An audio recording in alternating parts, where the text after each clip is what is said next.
Hello everyone, welcome to my channel. इस video में हम जानने वाले हैं वेरिएबल के क्या क्या स्कोप होते हैं पीएचपी के अंदर, जिसमें हम वेरिएबल के स्कोप के बारे में जानने वाले हैं कि क्या होता है वेरिएबल स्कोप। उसके बाद तीन टाइप के वेरिएबल स्कोप के बारे में जानेंगे हम, एक लोकल, ग्लोबल और फिर एक स्टैटिक। लोकल के अंदर हम देखेंगे कि किस तरीके से हम वेरिएबल डिफाइन करते हैं फंक्शन के अंदर, और ग्लोबल के बारे में हम सीखेंगे कि कैसे फंक्शन के बाहर कोई वेरिएबल डिफाइन करते हैं फिर उसका यूज़ करते हैं। फिर हम देखेंगे ग्लोबल कीवर्ड का यूज़ कैसे करते हैं।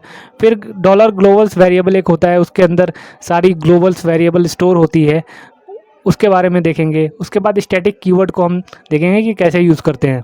तो चलिए बिना किसी देरी के शुरू करते हैं। अभी के लिए मैं इन सारे टेक्स्ट को कमेंट कर देता हूं और उसके बाद हम पीएचपी का कोड लिखेंगे, प्रोग्राम बनाएंगे और देखेंगे कि कैसे वर्क करता है। तो पीएचपी का टैग मैंने स्टार्ट कर लिया है, इसके अंदर हम कोड लिखने वाले हैं।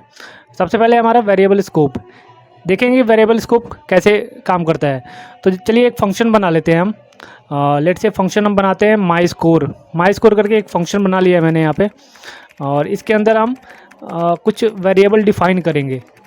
सपोज़ मैं यहाँ पे एक वेरिएबल ले लेता हूँ कोई सा भी, जैसे डॉलर स्कोर एक वेरिएबल लिया है, इक्वल्स टू इसके अंदर कुछ अमाउंट स्टोर कर देते हैं डेटा का। सपोज़ इसके अंदर मैंने 10 स्टोर कर दिया है। उसके बाद हम क्या करेंगे, इस फंक्शन के बाहर डॉलर स्कोर को इको कराएंगे, मतलब प्रिंट कराएंगे डॉलर स्कोर को, और देखेंगे कि हमारा आउटपुट क्या होता है। तो चलिए इको करते हैं, इको फंक्शन लिखते हैं और उसके बाद डॉलर स्कोर। फिर हम जाते हैं आउटपुट में, देखते हैं कि क्या आउटपुट आता है इसका।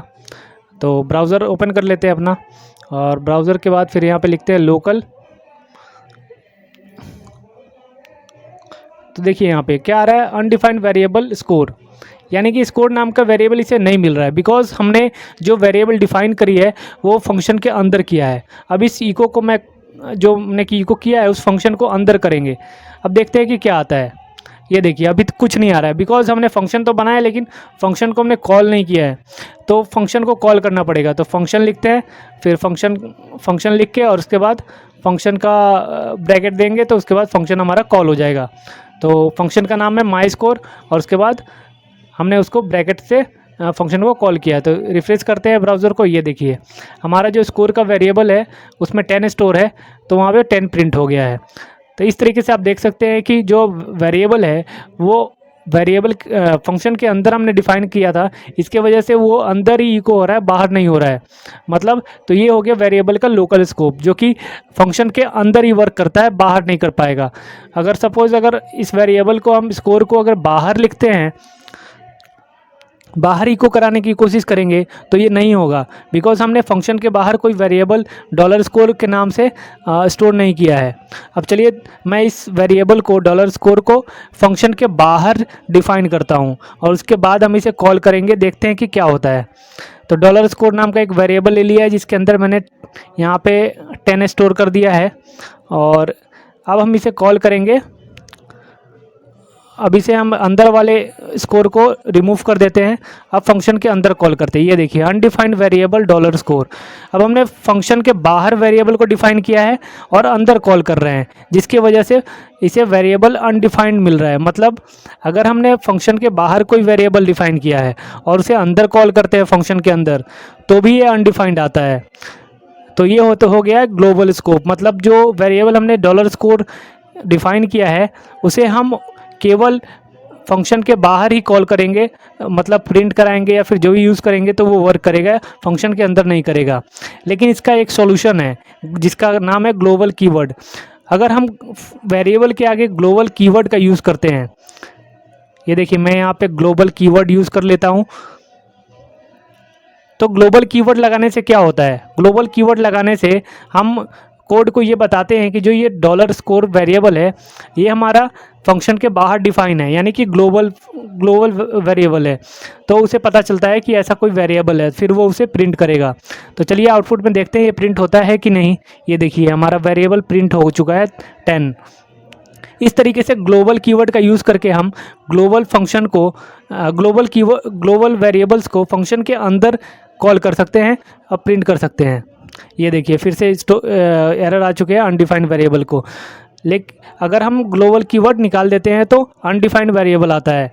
इसलिए जो भी ग्लोबल वेरिएबल्स होते हैं उसको फंक्शन के अंदर यूज़ करने के लिए ग्लोबल कीवर्ड का यूज़ करते हैं।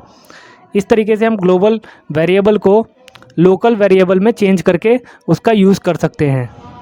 अब मैं क्या करने वाला हूँ, इन दोनों लाइंस को कमेंट कर देता हूँ और उसके बाद हम देखेंगे कि कोई दूसरा मेथड भी है जिससे हम सुपर ग्लोबल वेरिएबल को हम फंक्शन के अंदर यूज़ कर सकते हैं, जिसका नाम है डॉलर ग्लोबल्स। ये सुपर ग्लोबल वेरिएबल होता है जो कि एक एरे होता है। तो इसे प्रिंट करने के लिए हम प्रिंट आर फंक्शन का यूज़ करेंगे और इस फंक्शन के अंदर हम लिखेंगे डॉलर ग्लोबल्स। इस डॉलर ग्लोबल्स के अंदर जितने भी ग्लोबल वेरिएबल होते हैं वो हमारे सारे प्रिंट होंगे और फिर हम अपना वेरिएबल भी प्रिंट करेंगे। ये देखिए, ये सारे ग्लोबल वेरिएबल यहाँ पे प्रिंट हो रहे हैं, जिसके अंदर लास्ट में हमारा स्कोर नाम का की में एक वेरिएबल है जो कि हमने डिफ़ाइन किया हुआ है। बाकी उसके पहले के जितने भी हैं वो सारे PHP के प्री डिफाइंड वेरिएबल्स होते हैं। हमें यहाँ पे अब क्या करना है, डॉलर ग्लोबल्स के अंदर एक की पास करनी है जो कि हमारा वेरिएबल का नाम होगा जो हमने नाम डिफ़ाइन किया है। तो मैं यहाँ पे स्कोर पास करूँगा डॉलर ग्लोबल्स के अंदर, तो हमारा स्कोर का जो वेरिएबल है वो प्रिंट होगा यहाँ पे। तो ये दूसरा तरीका है जिससे कि हम ग्लोबल वेरिएबल को फंक्शन के अंदर प्रिंट कर सकते हैं और यूज़ कर सकते हैं। तो मैं अभी यहाँ पे इसको इको करके आपको दिखाऊंगा डॉलर ग्लोबल्स एरे के अंदर, कि कैसे डॉलर ग्लोबल्स के अंदर हम की पास करेंगे स्कोर नाम का और उससे हमारा ग्लोबल वेरिएबल प्रिंट होता है। ये देखिए, मैंने इको कर दिया है डॉलर ग्लोबल्स को और स्कोर नाम का की पास किया। अब रिफ्रेश करते हैं ब्राउज़र को। ये देखिए 10 हमारा प्रिंट हो रहा है, जैसा कि हमने पहले भी देखा था कि हमारा 10 वैल्यू इसको वेरिएबल का वैल्यू 10 है। अब हम यहाँ पे क्या करते हैं, स्कोर को कॉपी करके 4 बार कॉपी कर लेते हैं और 4 अलग अलग वेरिएबल यहाँ पे डिफ़ाइन कर लेते हैं। तो दूसरे में 40, उसके बाद 60 और उसके बाद यहाँ पे मैंने 90 ले लिया है।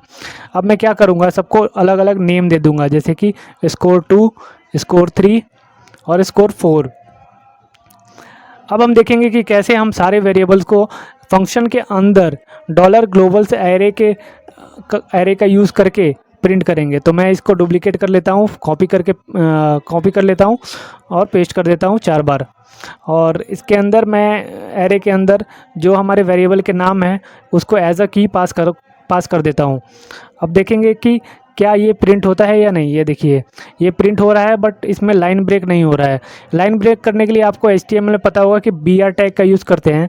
तो मैं यहाँ पे BR टैग को कनकेट कर लेता हूँ डॉट लगा के हम किसी भी स्क्रिप्ट का किसी भी टैग का HTML टैग का यूज़ कर सकते हैं।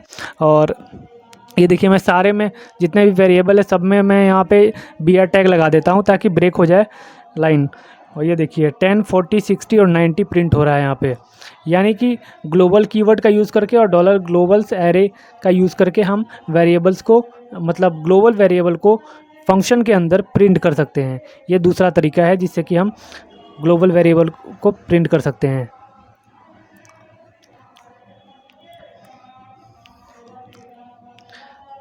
अब मैं इन सबको कमेंट कर देता हूँ या फिर रिमूव कर देता हूँ और मैं एक फ़ंक्शन बनाता हूँ।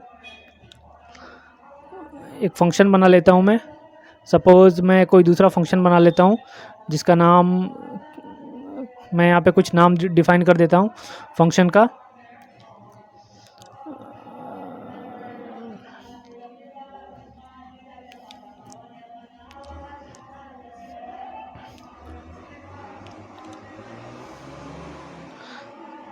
ये फंक्शन का नाम डिफ़ाइन कर लेते हैं गेट मंथ।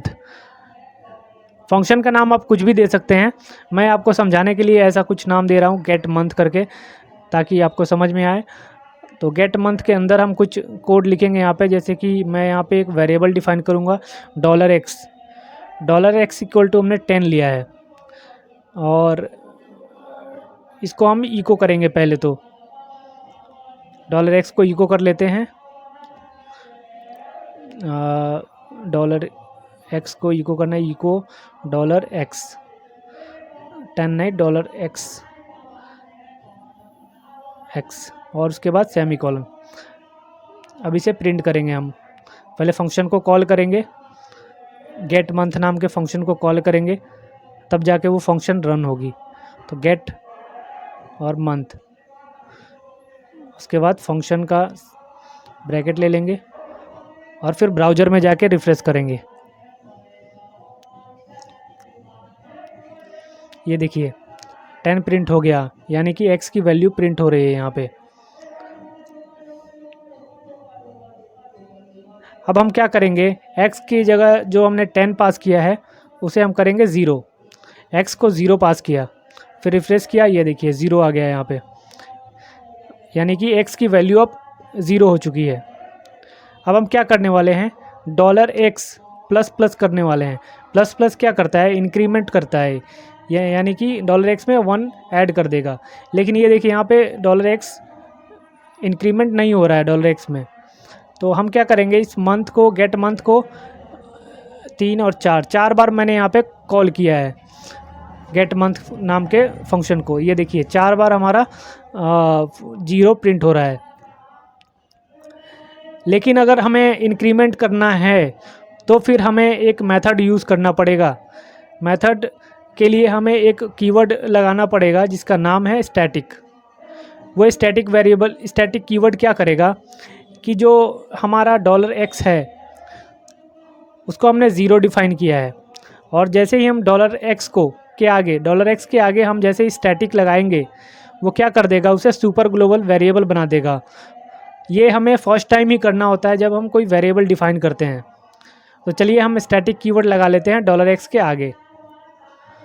तो मैंने यहाँ पे $x के आगे स्टैटिक कीवर्ड यूज़ कर लिया है।